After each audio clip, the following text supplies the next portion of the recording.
Olá, tudo bem? Muito bem-vindo ou bem-vinda ao vídeo tutorial da atividade prática das disciplinas de linguagens, arte, língua portuguesa, língua inglesa e educação física.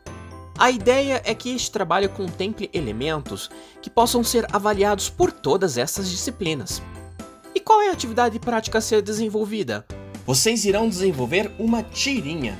E o tema a ser desenvolvido nessa história em quadrinhos deve ser sobre a Covid-19, que é um tema muito atual e que diz respeito ao nosso dia a dia. Mas antes de falar como ela será desenvolvida, vamos retomar o seu significado. A tirinha é um gênero textual de linguagem mista. Como assim? Ela narra uma história através de uma linguagem verbal e ou não verbal. Mas o que seria uma linguagem verbal ou não verbal? Bom, a linguagem verbal se apresenta através dos textos, que são as falas e as onomatopeias, por exemplo.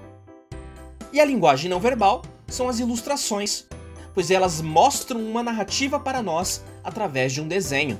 Lembrando que o mais comum é a tirinha ter a linguagem verbal, ou seja, ter falas, mas ela não é obrigatória. Por exemplo, existem tirinhas sem palavras, por isso disse que ela narra uma história com uma linguagem verbal e ou não verbal. Deu para entender? Espero que sim. Uma tirinha, nos moldes brasileiros, tem entre 2 a 3 quadrinhos, mas em outros países é aceito até 4 quadrinhos para ser considerado uma tirinha. Ela é feita de modo sequencial, portanto ela deve ter de forma bem resumida um início, um meio e um fim, sendo o primeiro quadrinho o seu início, o quadrinho do meio o seu desenvolvimento e o quadrinho final a sua conclusão. O objetivo da tirinha é criar uma reflexão em quem a lê, ou simplesmente fazer o leitor rir. Agora vamos aprender como será o desenvolvimento dessa atividade na prática? Vamos lá!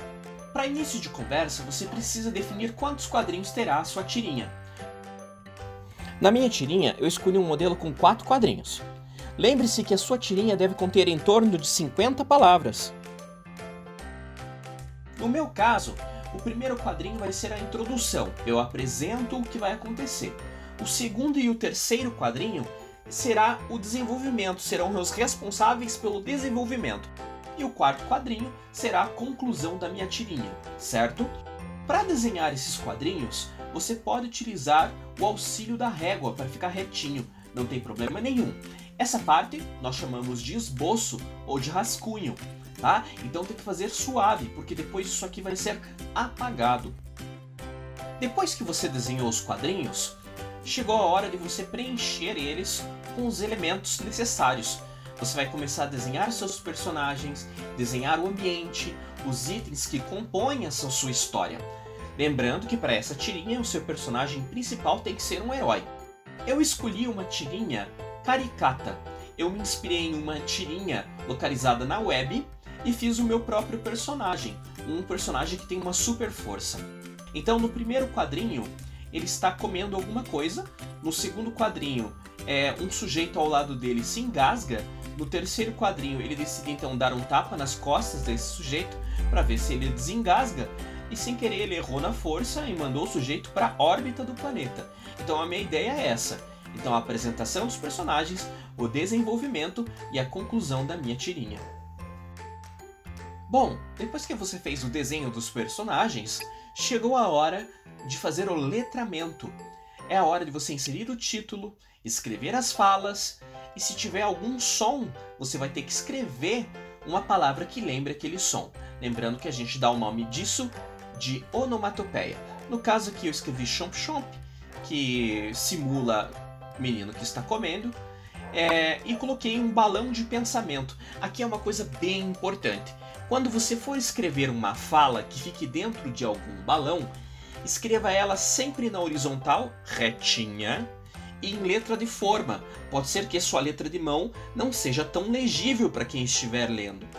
E sempre escreva antes de desenhar o balão, porque se você desenhar o balão antes, pode ser que a fala que você quer colocar dentro dele não caiba.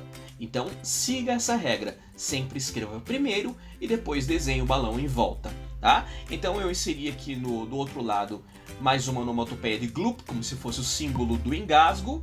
Coloquei um símbolo de exclamação, e coloquei mais um pensamento, um tapinha resolve.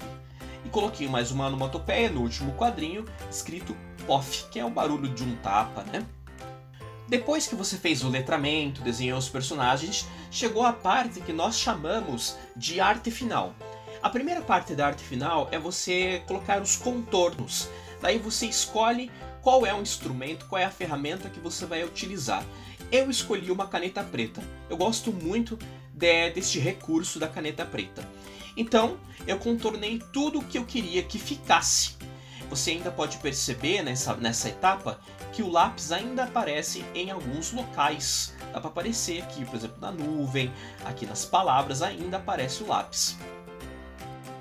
Por fim, você apaga com a borracha, passa a borracha por cima e ela vai apagar o lápis e deixar somente a caneta. Tá feito. A minha arte final eu preferi deixar em preto e branco, mas você pode escolher deixar colorido. Então depois de passar a borracha, você faz a colorização com o seu lápis de cor para deixar do jeito que você achar melhor, né? Então assim, faltou eu falar uma coisinha em relação aos balões. Não existe só esse tipo de balão. Tente lembrar que existem outros tipos de balão.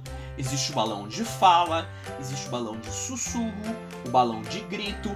Então escolha bem quais são os balões que você vai utilizar na sua tirinha. E capriche bem para entregar ao seu professor. Assim que terminar o seu trabalho, siga as orientações a seguir. Primeiro, combine com seu professor onde e como ele quer receber. Na escola, por e-mail, WhatsApp ou outra forma que vocês acharem melhor, porque esse trabalho precisa ser avaliado. Segundo, tire uma foto do seu trabalho, da sua produção, e em seguida, verifique se ela está em JPG ou PNG.